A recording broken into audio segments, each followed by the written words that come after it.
In today's video, you're going to learn how to work that ask.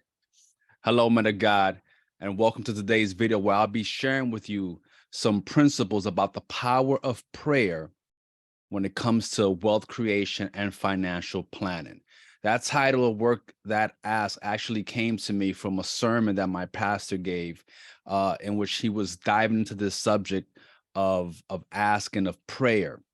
So I'm going to, share some of the principles that he shared and also give you some of my own nuggets as to something that I think that keeps people back, holds people back from actually creating wealth and taking the command of their finances. So if you're new to the channel, welcome. My name is Jose Gonzalez, aka Mr. Wealth Mindset. I'm a financial mindset coach and wealth strategist, and I'm on a mission to help men level up in the areas of mindset, money, and relationships, right? Their marriages. So with that, let's jump right into it. Now, to reference this topic, I want to, lean on the scriptures in Luke 11, okay? And in the book of Luke, it starts off, Luke 11, it starts off by, the apostles asking Jesus how to pray. Okay, so that's where the classic, the Lord's Prayer, the Our Father comes from, right? So he teaches them the Lord's Prayer, he teaches them how to pray, but he doesn't stop there. Okay, he doesn't stop there. He goes deeper. He says, suppose that you go to your friend, right, your neighbor in the middle of the night when and he's already in bed with his kids, but you go and you ask your neighbor if you can have 3 loaves of bread because you have a friend that's come from a long journey and you don't have anything to feed them. Okay, now what he says is that your friend will probably replies to you and says, hey, listen, go away, I'm already in bed, the lights are out, I'm in bed with my kids.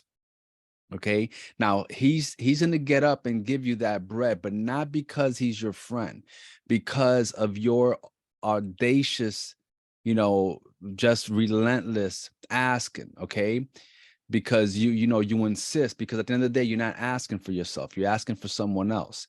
And so because of that, he'll get up and he'll give you the bread.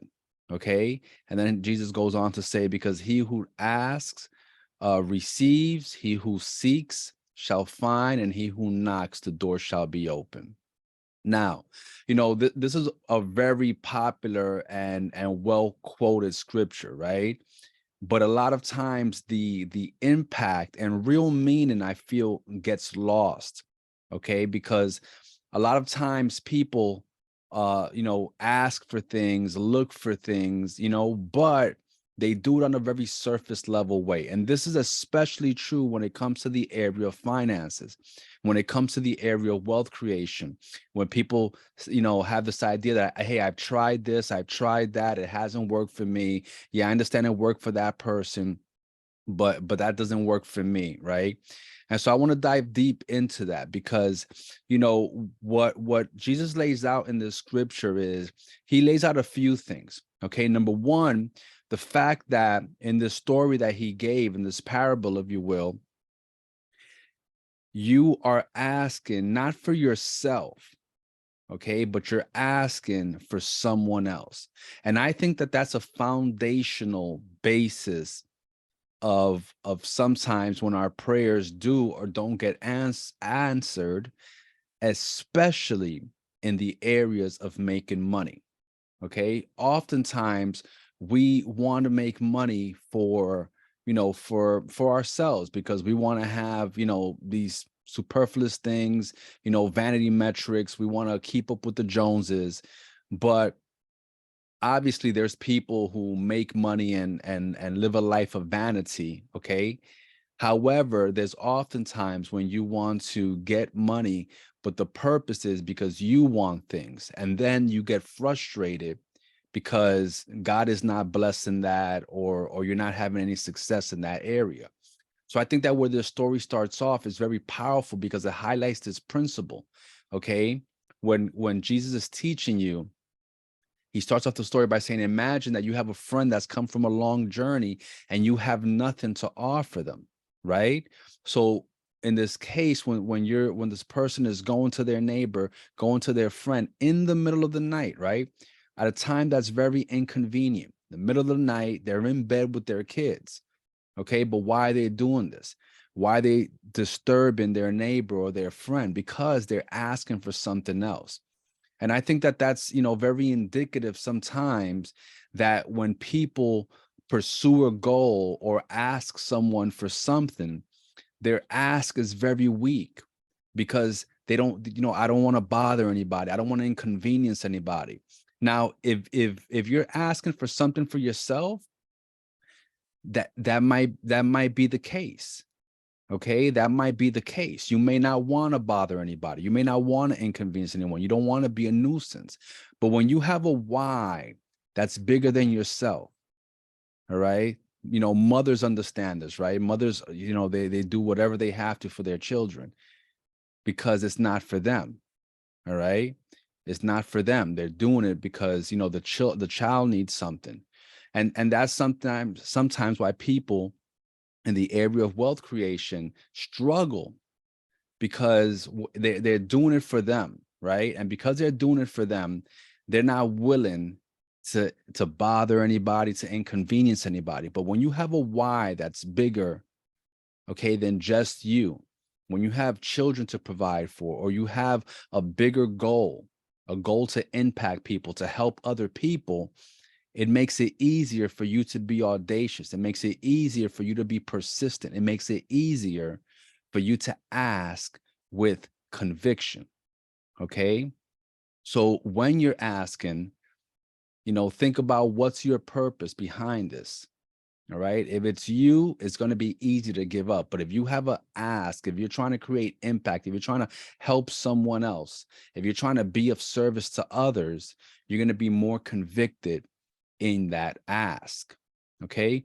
The second part he talks about, and I just want to say another thing on that ask part before I move along, is that sometimes we ask for the wrong things. What do I mean by that? You see, we're made in the image of God, right? Which means that we have the ability to create things. But sometimes we look past our prayers being answered because we're looking for the wrong things. Okay. Sometimes people ask for a table, all right, or you ask for a chair and you ignore the fact that God made trees. And you don't employ your own creativity, your own gifts, your own talents. You don't exploit them, deploy them to get the thing that you want. So sometimes you have to understand your prayers are being answered, but you're asking for the wrong thing. Okay? You're asking for the wrong thing. God doesn't give you tables, he doesn't give you furniture, but he gives you the resources to make those things come about. Now, number two, going into the seeking, he says, seek and you will find. And again, in business, as an entrepreneur, as someone who's trying to create wealth, sometimes we seek in the wrong places. You'll often hear people say things about how they started a business, they started a side hustle, and your friends and family don't support you. Okay, you'll hear memes or reels talking about a stranger will become a customer before your friends and family will. All right, and a lot of times people get their feelings hurt when you go to a friend or family member and you ask for support in your business or whatever endeavor and they don't support you. But you have to understand something. Listen, if they support you, great. That's a blessing. All right. But if they don't, you have to understand it's not, your business is not predicated on the support of your friends and family. All right. No major company or brand has become a successful multi-billion dollar company off of the heels of their friends and family. Apple, Tesla, Nike, these companies are not, successful and multi-billion dollar companies because Elon Musk or Phil Knight okay, or Jeff Bezos' friends and family supported him. So a lot of times when you're starting off your business, all right, when you're starting off as an entrepreneur, when you have a product, service, or opportunity that you're trying to share with someone, you're looking for the support of your friends and family. And you're using their lack of support sometimes to justify the fact that you shouldn't be pursuing this. When in fact, business is providing value to other people. All right. Those companies that I mentioned, the reason that they're successful financially, juggernauts, because they have a product or service that serves and brings value to the masses. All right. And because of that, they're successful, right? They're financially, they're doing well. All right. They make millions and billions of dollars, but because they have a product or service or opportunity that helps the masses. So a lot of times we're seeking in the wrong place. We're looking for friends and family to support what we do, to, so that we can be successful. And that's not business. Okay. That's not business. Business is creating a value proposition that brings that improves life, that improves anything. I mean, when you think about cell phones, growing up, I remember we had a landline at home. Only one person can be on the phone at a time. When you went out, you couldn't call anybody unless you used a payphone. When you wanted to take pictures, you needed a camera. When you wanted to set an alarm clock, you needed to buy an alarm clock to get up. All right. If you wanted a calendar, you'd have to buy a physical print calendar, put it on your wall, or have a planner. Now people have cell phones in their pockets and they're able to do all of those things. They're able to call people at any time from almost anywhere. They're able to take pictures and videos, okay, sometimes with better quality than even a dedicated camera.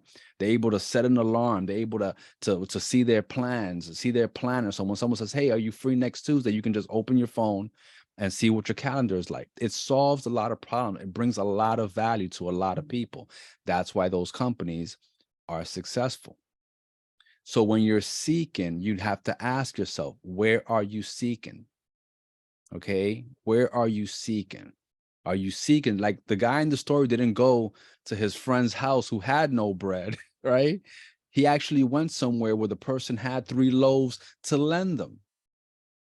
All right. The guy didn't say to him, hey, listen, I don't have any bread.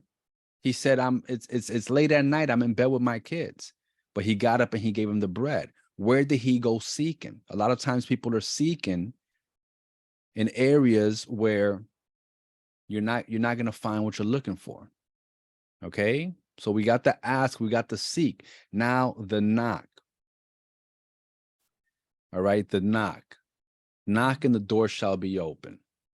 So for me, that knock and the door shall be open is kind of a combination of the ask and seek.